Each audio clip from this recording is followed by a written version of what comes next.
let's talk about individuals that we have had the opportunity to start adding to the family in the commitment process. You and I spent a lot of time last week discussing Big Cat Weekend and the amazingness that it was. But even you and I underestimated maybe how much longer the effects of Big Cat Weekend, Auburn football's big recruiting event during the summer, was going to pay off even down the line.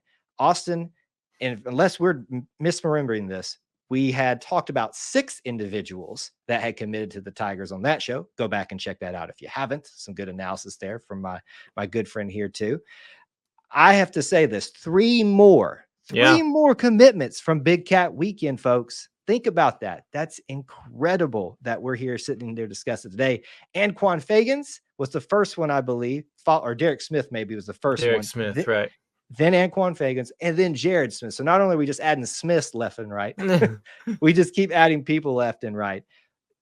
Austin, are you shocked? Were you expecting this?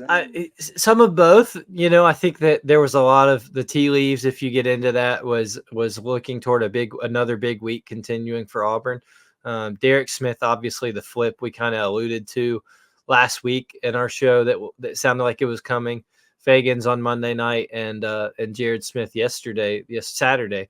The train just keeps rolling, and I think it's pretty cool to see the effects of Big Cat Week and that Auburn continues to be the national talk in recruiting, and things look like they're moving in the right direction. So I think, are we done yet? That's the question we keep asking.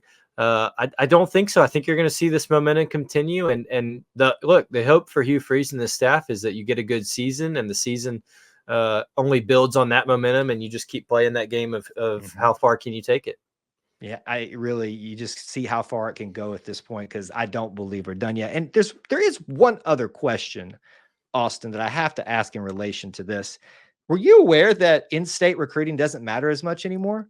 Did you hear something about that? Like, I have no comments on this matter at all whatsoever. It's anyone who apparently I have comments. Anyone who tells you that in-state recruiting doesn't matter is trying to cope and is absolutely denying themselves of what is happening. I'm sorry, but that's the biggest load of crap I've heard this week, and there's a lot of load of crap that goes around here.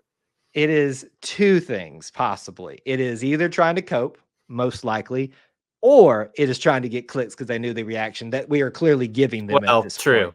True. So I will say this, that if you're saying in-state recruiting doesn't matter as much anymore, here's my thing though, Kyle. Like, it outside, and yes, like you said, which is so apparent, we're feeding into this. In-state recruiting, sure, if you want to say it doesn't matter because we're getting more walk-ons on the in-state than you are. These are top 100 recruit kids. Sure. Like, these are 4 and 5 stars. If you don't want those and those don't matter, then send them to the Plains. We're lucky to have them.